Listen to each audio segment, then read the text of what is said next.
Everyone. It's a wonderful day in the neighborhood. Won't you be my neighbor? Yes.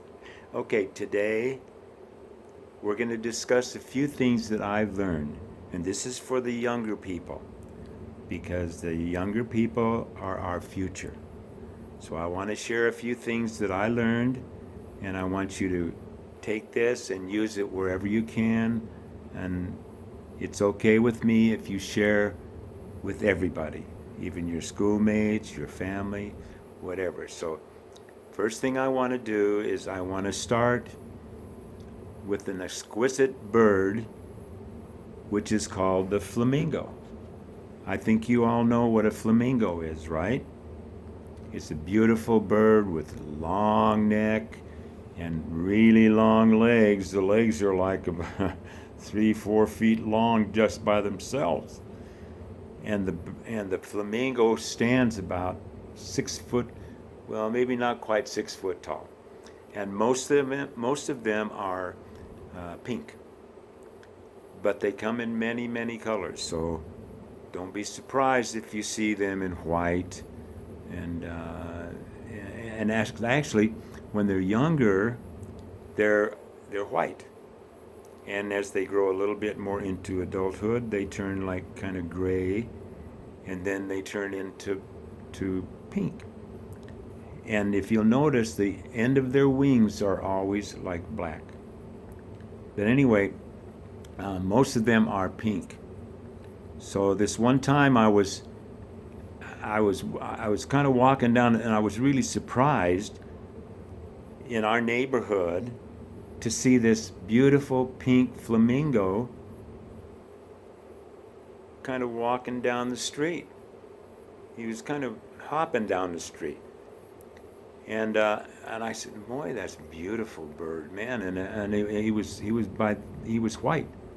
They say whatever they eat is the color that they turn. So anyway, so I'm walking by this schoolyard, and all these young kids are out there, and this flamingo went through the gate, ran into the gate, and I just stood there waiting because I didn't know what that flamingo was going to do.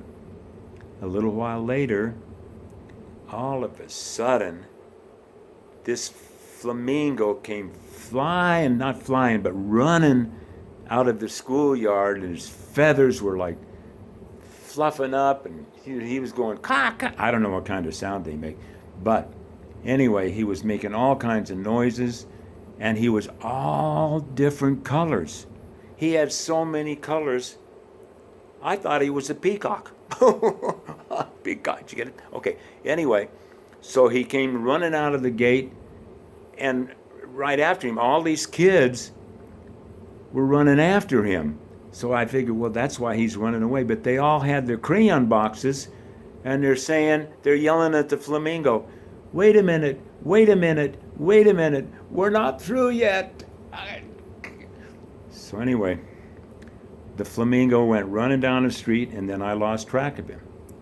So I said, well, I'll just wander down the street just a little bit and see what's going on, and maybe I can find him later on. So I look up, and here I'm in front of this store, and it's like a store that sells clocks. And I said, wow, this is neat. I've always liked clocks. Even when I was a kid, I liked clocks. And so in this window, they have this grandfather's clock. I don't know if you kids know what that is. It's an older type. But anyway, most of them were made of wood, and they're very tall, and they're empty in the back, and then they're wood, and then they come up, and then they have the clock right in the middle and the top. So anyway, I don't have a lot of time, so I have to watch the time. Did you get it? Watch the time. Anyway, so this clock reminded me when I was a kid, because my mom and dad had a grandfather's clock. So it reminded me of this little poem that I wrote. And I wrote, here's what it said. It said, "Hickory dickory dock, 2 mice ran up the clock. The clock struck 1, and the other one got away. Did you get it? Okay, just in case you didn't get it. Okay, the clock has 12 numbers, right? When it strikes 1, it chimes once. When it strikes 2, it chimes twice. When it strikes 3, it chimes 3 times. So just remember, hickory dickory dock. 2 mice ran up the clock. The clock struck 1, and the other one got away. Okay, anyway, enough of that. So I turned to walk away from this store, and I'm looking down, and on this corner, I see a homeless guy. He looked like he was homeless anyway. So I said, you know what? I like to talk to people, so I'm going to go talk to this guy and see what he says. So I walked up, and he was espousing some sort of a poetry. And I said, well, this is so neat, man. I can learn so much, and then I can share it with you people, you young kids. So I listened like really close. And he was saying, you know, one cold morning in the middle of the night, 2 dead boys got up to fight. Back to back, they faced each other, pulled their swords, and shot each other. A deaf policeman heard the noise, and you know what he did? He came and arrested the 2 dead boys. Did you get it? Anyway, this guy, he kind of moved over, and the other guy was standing there, and he says, don't forget about the meeting. I said, what meeting? And he said, tomorrow morning at 11 o'clock tonight, there will be a mother's meeting for fathers only. The admission is free. Just pay at the door. You ask for a seat, then you sit on the floor. Then we will all sit around discussing the 4 corners of a round table. Now, isn't that a great story? And I listened to them, and then I turned and I looked down the street. I see my flamingo. And he's just standing there. It looks like he's just standing there on the corner. So I just slowly walked up to him, and then I started remembering all these things about flamingos. And I was thinking, I said, boy, they are such a beautiful bird, and they're so tall and exquisite, long necks, long legs, beautiful body. And I started thinking, you know, I remembered one time they had a contest between flamingos and swans. You know, remember swans, you know? So they had a contest to see which one moved the smoothest over water.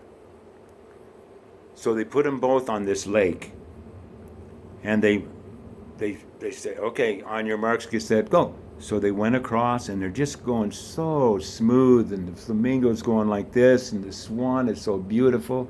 And they got to the other side, and they had the judges were like from the ballet, you know, ballet.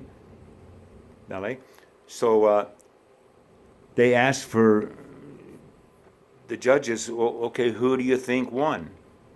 And they said, well, we had to deliberate a long time for this, because, you know, they both such beautiful birds, but we figured that we had to give the first prize to the swans. And they said, well, what was your main reason for giving it to the swans? And they said, well, because in the ballet, it would sound better to say Swan Lake instead of Flamingo Lake. Oh. Okay, so now that we've learned so much about my flamingo bird, now it's going to be something that really is really important and very unique about the flamingo. And this is very important, so I want you to really listen close so that you can share this with your schoolmates and family. So I said, I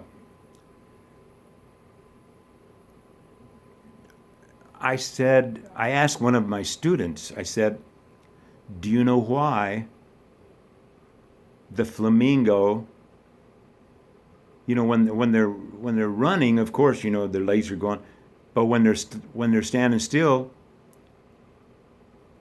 they're standing on one leg. If you notice that, look at the pictures. They're standing on only one leg. So I asked one of my students, I said, do you know why, this is very important now, do you know why they only stand on one leg? And the student says, I think I read about it, but I don't remember what it was. So I said, okay, here's the reason. The reason that flamingos stand on one leg is because if they lifted it, they'd fall over.